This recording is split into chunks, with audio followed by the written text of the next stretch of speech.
Oke, halo, selamat pagi. Assalamualaikum warahmatullahi wabarakatuh. Terima kasih atas waktunya. Perkenalkan, nama lengkap saya Yasman Elizaluhu, biasa dipanggil dengan nama Yasman.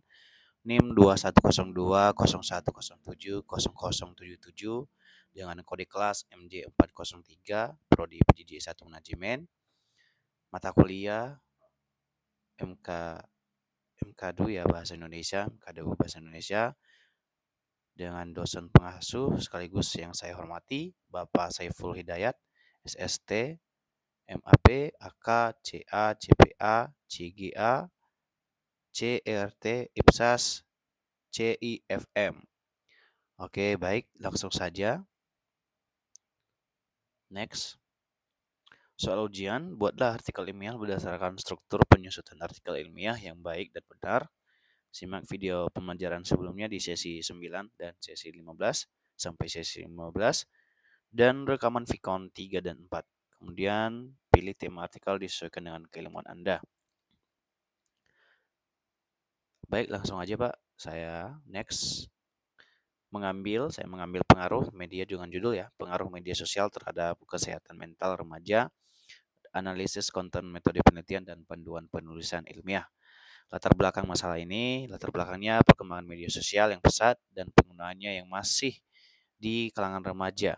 Kemudian dampak ganda media sosial, positif, sosialisasi edukasi versus negatif, kemudian kecemasan, depresi, FOMO, kemudian pentingnya penelitian ilmiah untuk memahami hubungan ini secara sistematis. Next, tujuan penulisan menganalisis konten media sosial yang memengaruhi kesehatan mental remaja, menjelaskan metode penelitian yang relevan, memberikan panduan penulisan ilmiah tentang topik ini. Kemudian pengaruh media sosial, dampak positif dan negatifnya. Di sini saya menulis dampak negatifnya. Gangguan kesehatan mental, kecemasan dan depresi, paparan konten sempurna memicu perbandingan sosial dan rasa tidak cukup. Inferiority Complex, Studi Royal Society for Public Health di tahun 2017 menyebut Instagram sebagai platform paling buruk untuk kesehatan mental remaja. Kemudian FOMO, Feeling of Missing Out, ketakutan tertinggal tren atau aktivitas sosial meningkatkan stres. Cyberbullying, 42% remaja di Amerika Serikat pernah mengalami perundungan online. Di Pew Research Center di tahun 2023 berisiko menyebabkan depresi. Kemudian next, gangguan pola hidup. Kecanduan, rata-rata remaja menghabiskan 3-6 jam per hari di media sosial. Statista di tahun 2024 mengganggu tidur dan produktivitas. Distorsi citra tubuh, filter, dan editan foto memicu gangguan makan ataupun body dysmorphia, penurunan keterampilan sosial, interaksi tatap muka berkurang menyebabkan kesulitan komunikasi di dunia nyata. Kemudian next, dampak positifnya, sosial dan dukungan, membangun jejaring pertemanan terutama bagi remaja dengan keterbatasan sosial di dunia nyata, komunitas dukungan mental, contoh di Hereford di TikTok, kemudian edukasi dan kesadaran, akses informasi kesehatan mental dari ahli psikologi, kampanye positif seperti body positivity, sosialisasi dan dukungan, membangun jaring pertemanan, terutama bagi remaja dengan keterbatasan sosial di dunia nyata, komunitas dukungan mental, contoh di Hereford Youth di TikTok, kemudian edukasi dan kesadaran, akses informasi kesehatan mental dari ahli psikologi, kampanye positif seperti body positif, kreatif dan ekspresi diri, platform seperti YouTube atau Behance memungkinkan remaja mengembangkan bakat.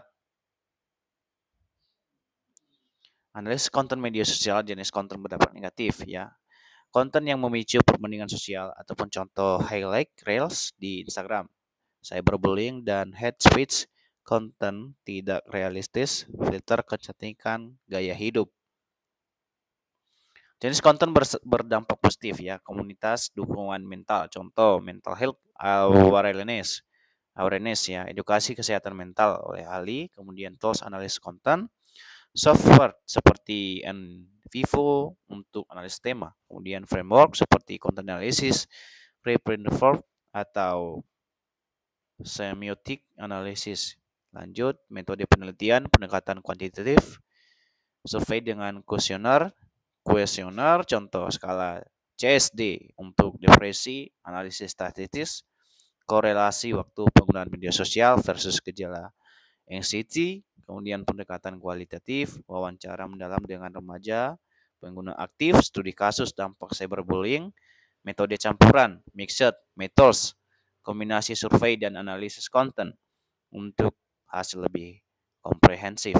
Contoh studi terkait penelitian Twins dan Sample di 2018 tentang korelasi media sosial dan peningkatan depresi remaja.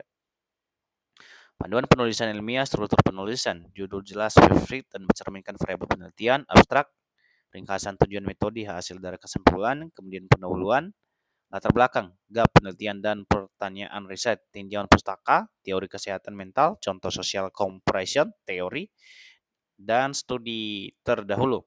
Metodologi, jelaskan metode sampel dan analisis, hasil dan pembahasan, sajikan data dan interpretasi. Kemudian kesimpulan, implementasi dan saran untuk penelitian selanjutnya. Etika penelitian, informate consent untuk partisipan remaja. Anonimitas data sensitif terkait kesehatan mental. Kemudian sumber referensi di sini gunakan jurnal Trindex contoh. Computer in Human Behavior, Journal of Adolescent Health.